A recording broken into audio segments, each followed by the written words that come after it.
Shalom Adonai, a paz do Senhor, povo de Deus.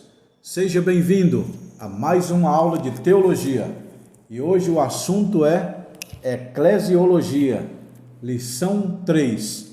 Se você tem esse livro em casa, abre na lição 3. Se você não tem, entre em contato comigo para você adquirir seu livro, tá bom? Nós vamos aprender hoje a Bíblia sobre a igreja e o evangelismo. Evangelismo em massa e evangelismo pessoal. Também nós vamos aprender muitas coisas boas, pessoal. Muitas coisas boas.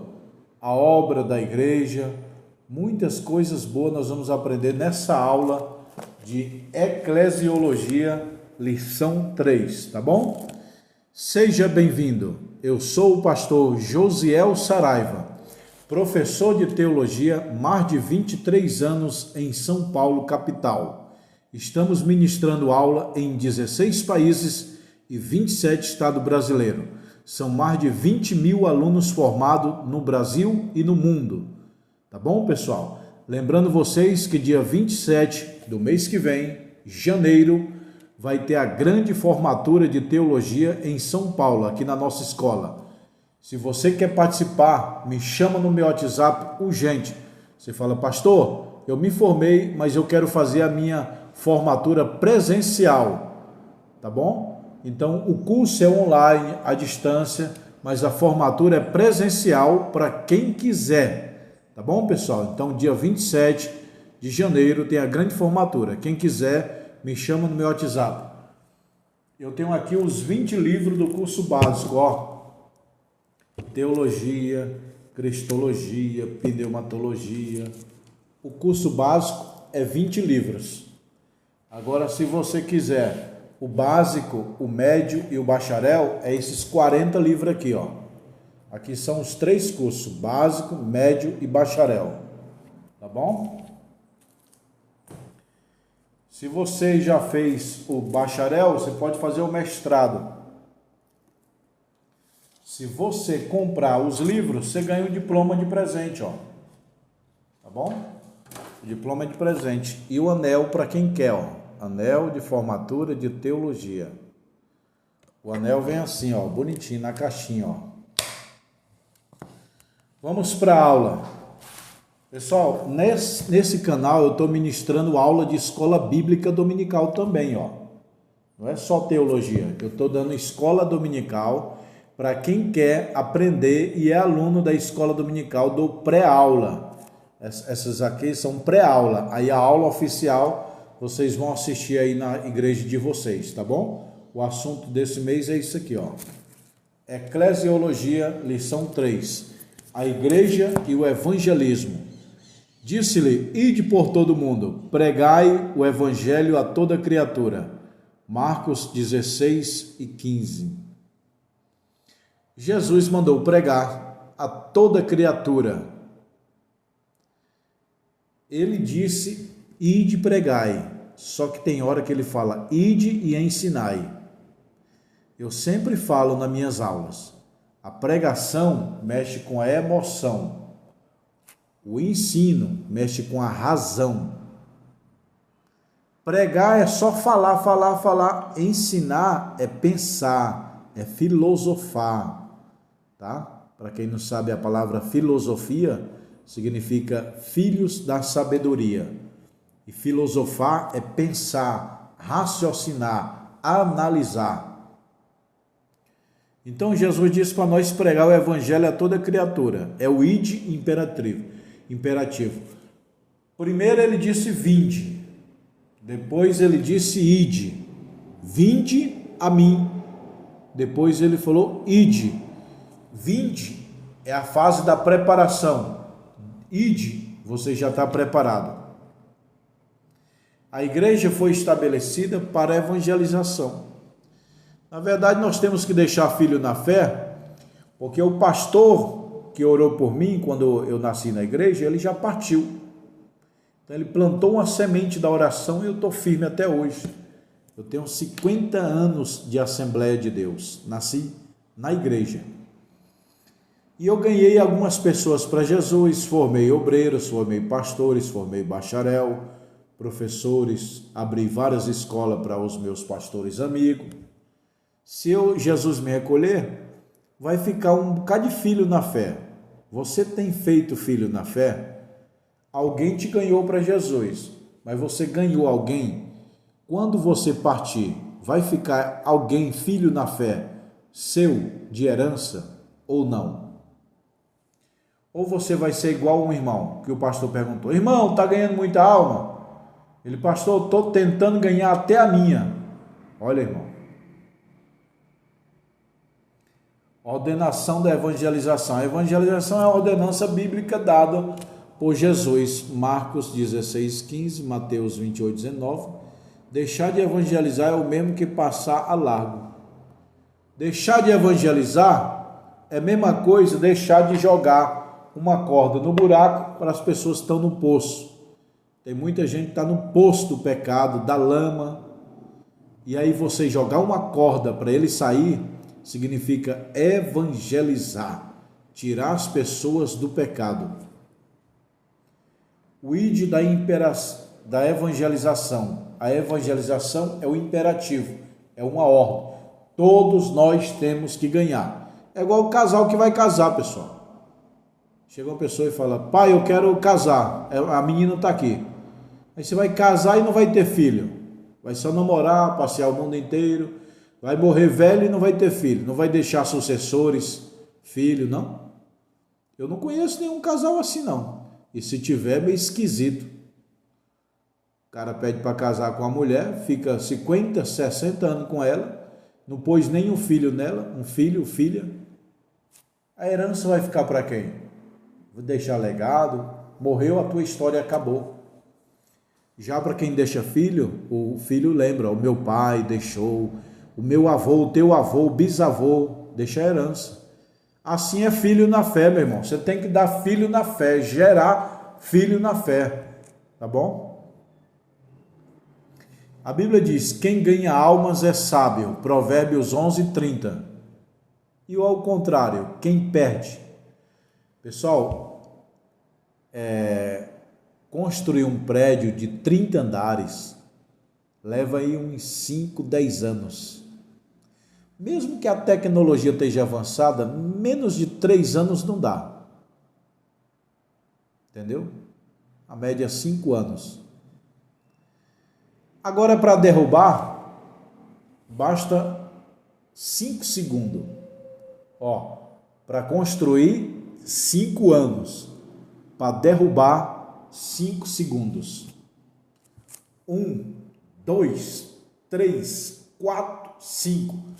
Acende os explosivos e derruba. E se um avião cair no prédio, igual caiu lá nos Estados Unidos? É menos de 5 segundos. Então, o que leva anos para construir, se destrói, se derruba em segundos. Para ganhar uma alma leva tempo, meses, anos. Para jogar ela fora, basta uma palavra. Você fala mal com uma pessoa, ela desvia. Entendeu? Cuidado no perder almas. Tem muitas almas que estão no mundo até hoje. Por palavra. Pessoal, a linguagem dos sábios é o silêncio. E as palavras têm peso. A minha Bíblia diz que a vida e a morte está na palavra. Até Deus é rei. Ele reina, ele é rei.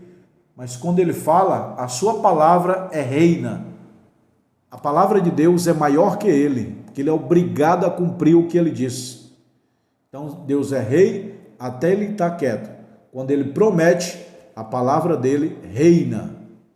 É igual o homem é rei, reina na terra. Mas quando ele fala a palavra, ele fica escravo da palavra. A obra da igreja, porque assim como o corpo sem o espírito está morto, assim também a fé sem obra é morta. Tiago 2:26. A obra da igreja, pregar a salvação. Vai pregar o crer, Jesus Cristo, a salvação. A obra da igreja é pregar o evangelho a toda criatura, Mateus 28:19, e expandir o plano da salvação, de tal modo que ensinando o plano da salvação é ensinado nas Escrituras. Cristo tornou acessível. Cristo deixou filhos na fé. Os apóstolos deixaram filhos na fé. A pessoa que te ganhou também vai te deixar. E você vai deixar alguém? Você precisa ganhar pessoas. Quando você partir para a eternidade, vai ficar gente aí, filho na fé seu, ou você infrutífero, como disse Deus para o sacerdote, o profeta Moisés. Moisés, o sacerdote não pode ter testículo quebrado. Aí Moisés, mas por que Deus testículo quebrado? É infrutífero. Sacerdote tem que dar filhos. Testículo quebrado quer dizer não capaz de gerar filho. Então, Moisés, eu não quero sacerdote de testículo quebrado. Tá? Deus quer sacerdote que gera filhos para ficar como sucessor. Nós somos sacerdote de Deus para gerar filhos na fé. Agora, se você não gera filhos na fé, você está com o testículo espiritual quebrado. Promover meio de adoração, promover comunhão religiosa, sustentar uma norma de conduta moral, estratégia da igreja para o mundo, uma igreja consciente de suas responsabilidades, distribuir cesta básica para a comunidade, café, sopa, almoço, marmitex, nota 10 para uma igreja que faz isso aí. Existem 3 tipos de igreja: igreja evangélica, igreja evangelística, igreja missionária. Igreja evangélica é aquela que o povo vai para o culto, adora e vai embora, fica em casa. Igreja evangélica. Igreja evangelística é aquela que promove a evangelização. Igreja missionária é aquela que faz obra missionária. Só cresce igreja que faz missão. Igreja que não faz missão não cresce, não prospera, não tem jeito. Uma igreja de multivisão, organização da igreja, governo, é evidente. Na aula passada eu falei a igreja como organismo e como organização. A igreja como organismo, aliás, como organização, ela faz carteirinha de membro, tira o CNPJ da escola, documentação, recibo, anota o que entrou, o que saiu, pega os recibos. Isso é igreja como organização. Agora, igreja como organismo é diferente, é espiritual. Igreja como organização, ela é física. Igreja como organismo, ela é espiritual. Então, a igreja ela é dupla, ela tem a parte espiritual e a parte física, material. Na parte física faz documento, carteirinha, CNPJ, documento, declara o imposto de renda, o que entra, o que sai. E a igreja como organismo, ela é espiritual. Quando ela está orando, jejuando, lendo a Bíblia, cultuando, ela é organismo. Quando ela está mexendo com papelada, ela é organização. Ok? Então a igreja é dupla. Organismo e organização. A unidade da igreja, o ministério, dons ministros de si. Nenhum ministro possui todos os dons ministeriais. Eita glória! Olha pessoal, nenhum ministro possui todos os dons ministeriais. Deixa eu lembrar vocês que tem 3 tipos de dons. Dons naturais, dons espirituais e dons ministeriais. Quais são a diferença e quais são os cada um? Dons naturais. Albert Einstein nasceu com o dom de cientista. Foi Deus que deu, dom natural. Michael Jackson foi um grande cantor. Quem deu o dom de cântico para esse homem? O Criador. Embora ele estava cantando errado, mas quem deu o dom foi o Criador. Então é dom natural. Dom natural é aquele que Deus dá, tá? Dons espirituais é os 9: profecia, variedade, interpretação, ciência, sabedoria, discernimento de espírito, fé, cura e maravilha. Esses são os 9 dons espirituais. Agora o próximo dom é os dons ministeriais. Então, dons naturais, dons espirituais e dons ministeriais, tá bom? Há uma grande diferença entre o dom de profecia e o ministério profético, que muita gente confunde. Eu sou um profeta de Deus, Deus me usa em profecia. Dom de profecia é uma coisa, ministério profético é outra coisa, tá? Então preste atenção. Dons naturais, dons ministeriais e dons espirituais. Dons espirituais: apóstolo, profeta, evangelista, pastor e mestre. Paulo foi apóstolo, João Batista foi profeta, evangelista Estevão, pastor Barnabé, mestre. A Bíblia diz que teve mestre na Bíblia, tá? Apolo mesmo foi um mestre, ensinou muito. Gamaliel mestre. Então você vê que João Batista foi profeta, mas ele não foi apóstolo. Paulo foi apóstolo. João Batista teve o ministério profético. É diferente do dom de profecia. Por exemplo, Deus me deu já o dom de profecia. De vez em quando eu profetizo. Eu tenho um dom.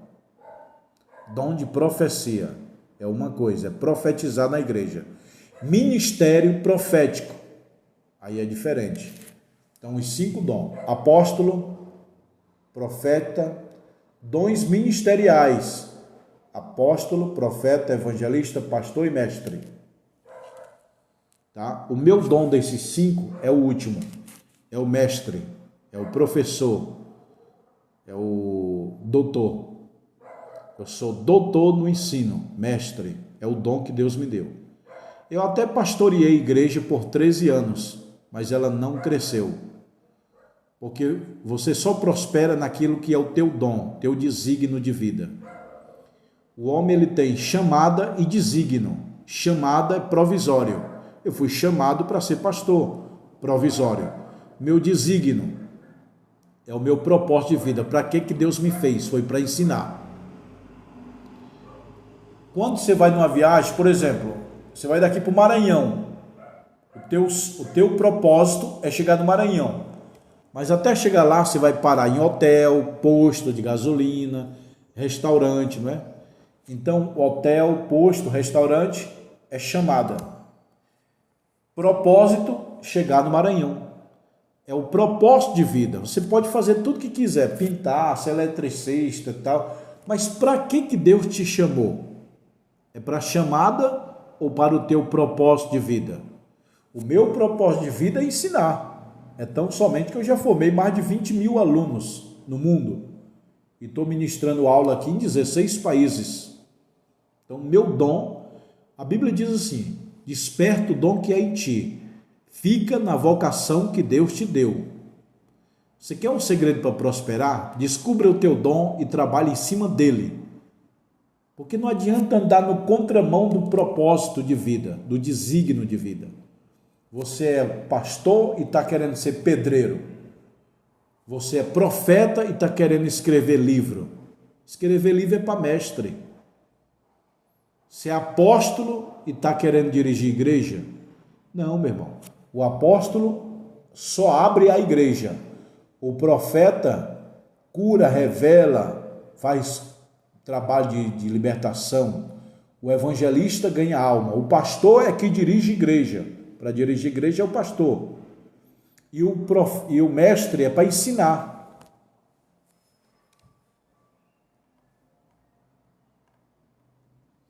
Adoração da igreja. O culto compõe de 3 fases: adoração, oração e palavra. Vamos resumir. O culto se resume em palavra e adoração. Porque orar é adorar, louvar é adorar. E deixa eu esclarecer uma coisa aqui que as pessoas muitas pessoas dizem assim, eu vou louvar o hino. Não existe isso. Você vai louvar é a Deus. Agora, eu vou cantar um hino. Beleza. Eu vou louvar o hino. Não. A palavra louvar é adorar. Então, você vai adorar o hino ou adorar a Deus? Então, é errado dizer, eu vou louvar o hino. Tá? Você vai louvar a Deus com um hino. Eu vou louvar a Deus com um hino. Aí tá certo. Agora, eu vou louvar a Deus. Tá certo. Eu vou louvar o hino. Tá errado. Outra coisa errada no meio do povo de Deus. Eu saldo a igreja. Não é saldo. Saldo é conta corrente. É saúdo a igreja. Ou cumprimento a igreja. Agora, saldo é quanto você tem na conta. É saúdo. Adoração da igreja. O culto público. Pessoal, pela Bíblia tem 3 tipos de cultos, viu? O culto da cura, que é o culto da libertação. O culto de ensino, que é o culto de doutrina ou escola dominical. E o culto da pregação, que é o domingo. Jesus tinha a triologia da pregação. A triologia do ministério de Cristo. Anota aí. Jesus tinha a triologia do ministério dele. Trilogia. Jesus pregava, curava e ensinava. Pregar, curar e ensinar. A maioria da igreja, ela só prega, só cura ou só ensina. Mas a igreja boa, verdadeira, tem um culto de cura, que é o culto da cura, o culto da libertação, o culto do ensino, doutrina e escola dominical, e o culto da pregação, domingo à noite. Culto particular. Às vezes o culto é ruim para os outros, para você foi bom. Porque o culto, ele é coletivo e particular. Estamos todos no barco, mas nem todos estão no barco. É igual como diz assim, o barco está na água, mas a água não está no barco.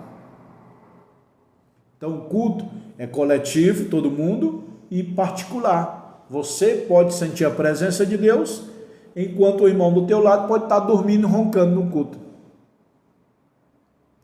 A igreja foi estabelecida para adorar. O culto, portanto, tem a parte da pregação e da adoração. O culto é pedagógico, entendeu? Olha só, crescer na graça e no conhecimento. Todo culto você cresce na graça e no conhecimento. Com a graça eu sinto o mundo de Deus. Com o conhecimento eu entendo o mundo de Deus. Quando você vai para a igreja, você tem que crescer em 2 áreas, na graça e no conhecimento. Na graça você vai orar, vai cantar, louvar, vai receber a presença de Deus, graça. E conhecimento, o pastor vai ensinar a palavra e você vai aprender, tá bom? Eu prefiro ensino do que pregação, porque tem muita pregação metralhadora. Jesus está aqui, tem onde é que receba.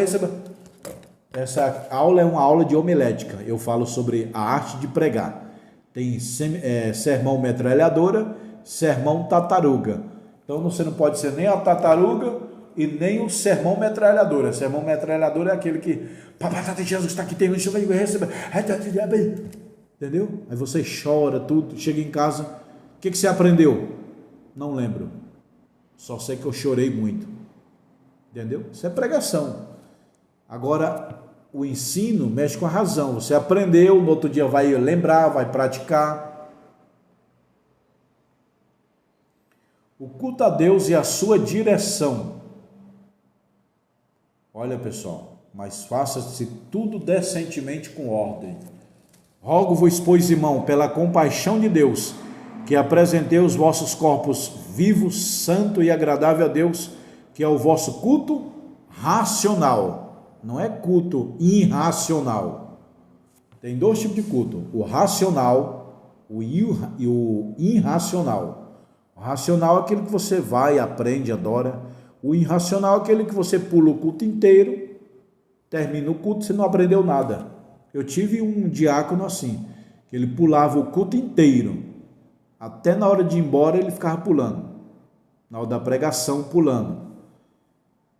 Ele não ouvia a palavra, não sabia de nada no culto, ele só ia para pular o culto inteiro, ficar pulando 2 horas, ele ficava rodando 2 horas. Culto irracional, nós temos que aprender a palavra, crescer, maturidade. O próprio Paulo fala, não só ore em língua estranha, senão teu fruto fica sem conhecimento. O certo, quem ora 1 hora, meia hora em palavras portuguesas e meia hora em língua estranha. Mas faça-se tudo decentemente com ordem. Eu já vi pastores que falam, tem hora para começar, mas não tem hora para terminar. Isso é falta de sabedoria, tolice. Quem põe a hora de terminar não é Deus, é você. Irmão, 9 horas nós vamos embora e acabou. O que o pastor fala, Deus assina embaixo. Agora, toda regra tem exceção. Pode um dia passar que Deus está curando, batizando, pode, mas não é todo culto, é exceção. Toda regra tem exceção. Então essa filosofia, tem hora para começar, mas não tem hora para terminar, é pastor tolo, que não tem sabedoria. Termina o culto meia-noite, 1 hora, eu já frequentei esse tipo de igreja. Isso é tolice. Tem que ter hora para começar e hora para terminar. A Bíblia fala, 1 Coríntios 14, 40, mas faça-se tudo decentemente e com ordem, decência e ordem. Que culto que é esse que não tem ordem, não tem hora para terminar? Isso é loucura, meu irmão. Culto, a palavra culto é originada do vocábulo latino, que significa adoração.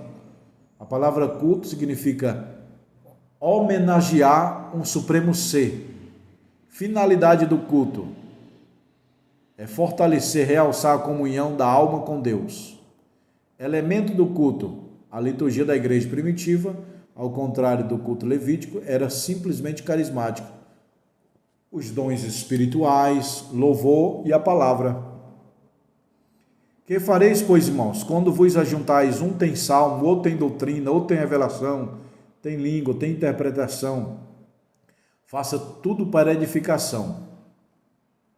Entendeu? Ingrediente do culto, já falei, louvor e adoração.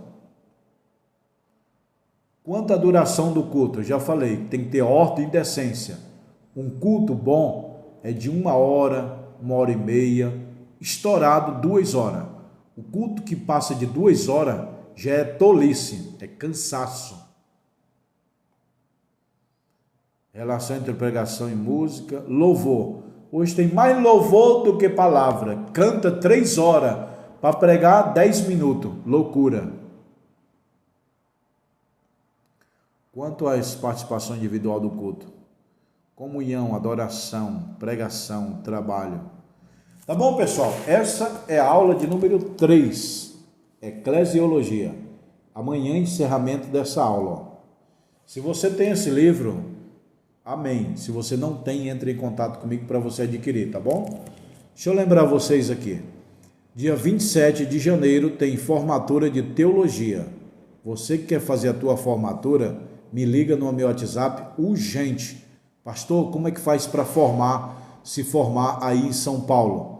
Aí você vem, pega um ônibus, se hospeda aqui e se forma, no outro dia você vai embora, tá bom? Pessoal, deixa eu lembrar aqui, eu lembrei de uma coisa boa. Eu sou professor da Bolsa de Valores. Eu vendo curso de investimento, tá? Eu tenho um curso Livre-se da Dívida, eu tenho um curso de transformação financeira e também tenho um curso de coach financeiro.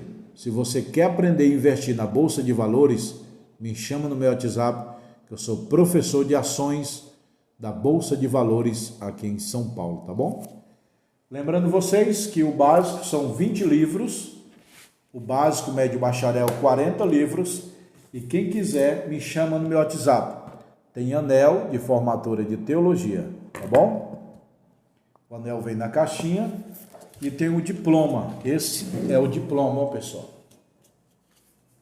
Aqui é o diploma. Eu vou mostrar um pouquinho da escola aqui para vocês, tá bom? Vamos lá. Um pouquinho da escola aqui, ó. Aqui é a janela da escola, aqui é a mesa onde eu gravo as videoaulas, os livros, estão aí, ó. Ali é a janela. Aqui é o escritório da escola. E as pessoas falam assim, aonde é a escola? É aqui em São Paulo, ó. Você sobe as escadas lá, aqui também tem mais sala. Sobe as escadas, toca o interfone que eu abro. E aqui é os livros para quem quer comprar os livros, ó. Aqui é os anéis. Olha lá, pessoal, os anéis, ó. Isso aí tá cheio de anel, ó. Cheio de anel aqui. Aqui é os livros para quem quer comprar os livros. Para quem quer abrir um núcleo teológico na sua igreja, eu mando esses livros para sua casa. Você dá aula aí. Ou se você quiser abrir uma escola própria, me chama no meu WhatsApp.